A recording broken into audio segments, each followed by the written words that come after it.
अच्छा लग रहा है। बहुत जिम्मेदारी का काम है वैसे यहाँ पे बैठना। बाहर से लगता है सबको कि हाँ कि हमारा जो प्रशासन है कुछ काम नहीं करते, पर यहाँ बैठ के पता चलता है कितना काम करते हैं। तो वैसे बहुत अच्छा लग रहा है। बस उनकी जो समस्याएं लेके आ रहे हैं उनका उनको निस्तारण किया जा रहा है उनका, जैसे जैसे उनकी अलग अलग समस्याएं हैं सबको। मैं लड़कियों के बारे में लड़कियों के बारे में कहना चाहूँगी कि हम लड़कियां हैं जो घर में रहते हैं, मतलब पहले तो परिवार वाले सोचते हैं कि बाहर ना भेजा जाए इनको, वो वुमेन सेफ्टी की वजह से, सेफ्टी कम है यहाँ, सेफ्टी के लेके, सेफ्टी मेजर को लेके।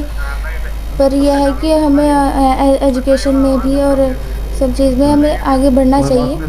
और प्रॉब्लम्स तो आती हैं वैसे सबकी लाइफ में, तो उनसे डरना नहीं चाहिए कि सेफ्टी नहीं है या फिर हमें ये सब चीज़ें नहीं मिल रही हैं। तो यही कहना चाहूँगी कि अगर आपके पास पर्याप्त जितने भी संसाधन हैं उन्हीं से जो है आप अपने जीवन में कुछ करने का प्रयास करें।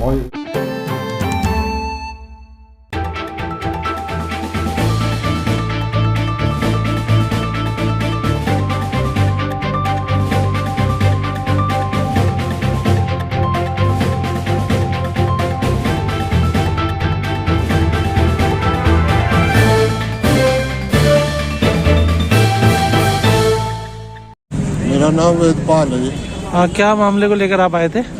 हमारे जीजा जी का एक्सीडेंट हो गया जी। कल शाम 4 बजे एक्सीडेंट हुआ जी। डेथ बॉडी रात के 8 बजे की पड़ी हुई जी यहाँ जी। ना तो कोई अब लोग यहाँ कागज आया जी, और ना हमें कोई जानकारी मिली कौन मार गया हमारे जीजा जी को। कहाँ पर हुआ था एक्सीडेंट? रामपुर के दौरे हुआ यहाँ फाटक पे 4 बजे, और रात के 8 बजे हम यहाँ तड़प रहे जी। हमें कोई ना तो बता रहा है, और सुबह तो नहीं कह रही 10 मिनट में आ लिया कागज लेगा, 20 मिनट में आ लिया कागज लेगा। तो आपने कौन से थाने में रिपोर्ट कराई थी है? रिपोर्ट कहाँ कराई हमने, तो वो तो वंशक कागज लेगा ही, हमें सूचना गई वहाँ की। मेरा रिश्तेदार है सकरपुर का है, थानापुर का जी में पड़े है। तो उन्होंने आपको सूचना दी? वंशक रामपुर से गई सूचना, थानापुर का काम करते थे जी वो।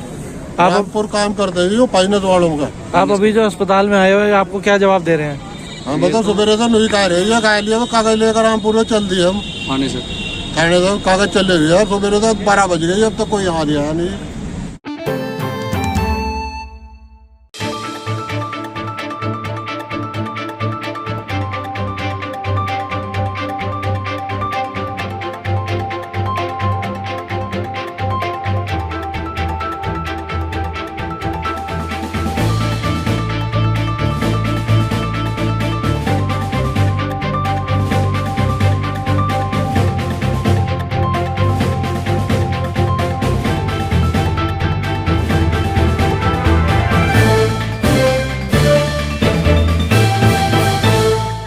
उत्तर प्रदेश में जो है सभी जिले में हम लोग अपने जो कैंडिडेट आ रहे हैं उनको भी घोषित कर रहे हैं। जो जिम्मेदार पदाधिकारी हैं उनको अच्छी नियुक्तियां हम लोग कर रहे हैं। सहारनपुर में हम लोगों ने इसी कार्यक्रम के तहत ये कार्यक्रम किया है। इसमें बहुत सारे लोगों की हमने ज्वाइनिंग की है, बहुत सारे लोगों को हमने जिम्मेदारियां दी हैं। और सहारनपुर की सभी विधानसभा सीटों पर जातिगत समीकरणों को ध्यान में रखते हुए पीस पार्टी 2022 का मजबूती के साथ चुनाव लड़ाएगी। ये हमारे कार्यक्रम में का ये हिस्सा है जो हमने किया। आगे हम और बहुत सारे कार्यक्रम आयोजित करेंगे। और बहुत सारे जो अन्य दलों के लोग हैं, अभी हम उनका जिक्र नहीं करना चाहते क्योंकि वो गलत हो जाता है। तो बहुत सारे बड़े दलों के नेता भी हमारे संपर्क में, वो बहुत ही जल्द पीस पार्टी ज्वाइन करेंगे।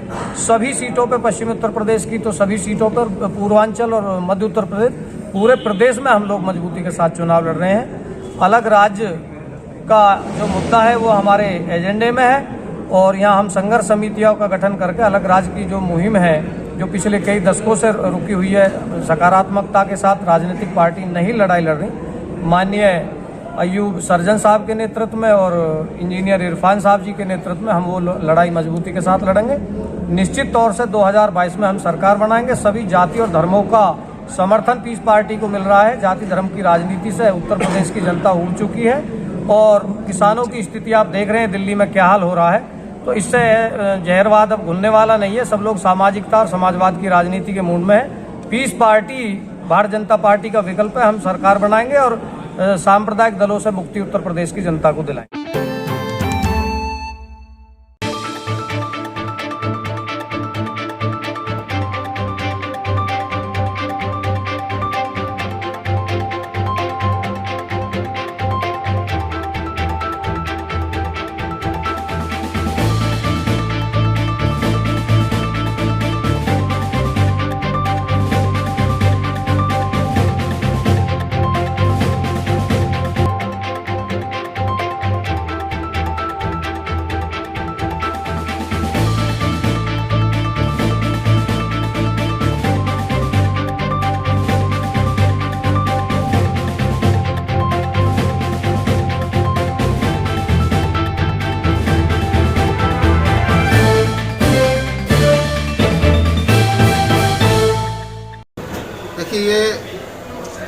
हमारे समाज सेवी जितने संगठन हैं या और जो इच्छुक लोग हैं जनपद सहारनपुर के, उन्होंने एक ये प्रभु की रसोई का एक ऐतिहासिक कार्यक्रम यहाँ वर्षों से चला रखा है, जिसमें कोरोना काल में भी एक अहम भूमिका इस प्रभु की रसोई ने निभाई है।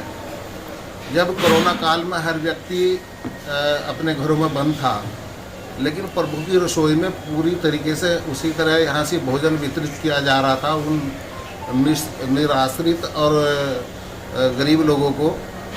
तो ये मैं पहले तो इस प्रभु की रसोई के सभी कार्यकर्ताओं को, यहाँ की संस्था को हृदय से धन्यवाद देना चाहूँगा। आज भी इसी तरह यहाँ से प्रभु की रसोई का जिस तरह प्रतिदिन संचालन होता है, उसी कार्यक्रम में हम आज यहाँ उपस्थित हुए थे। भाई डॉक्टर ओमपाल सैनी जी, जो हमारी भारतीय जनता पार्टी के जिला मंत्री है, वो बार बार समय समय पर यहाँ अपना योगदान देते रहते हैं। आज भी उनके योगदान से इस प्रभु की रसोई में कार्यक्रम में प्रारंभ होना है। उसी परिप्रेक्ष्य में हम सब लोग यहाँ माननीय विधायक जी के साथ आए। मैं जनता को यही संदेश देना चाहूँगा कि ये सबसे बड़ा परोपकार है। कोई भी किसी तरह का दान देने से बेहतर अगर हम किसी भूखे को भोजन खिलाएंगे, उससे बड़ा दान कोई नहीं होता।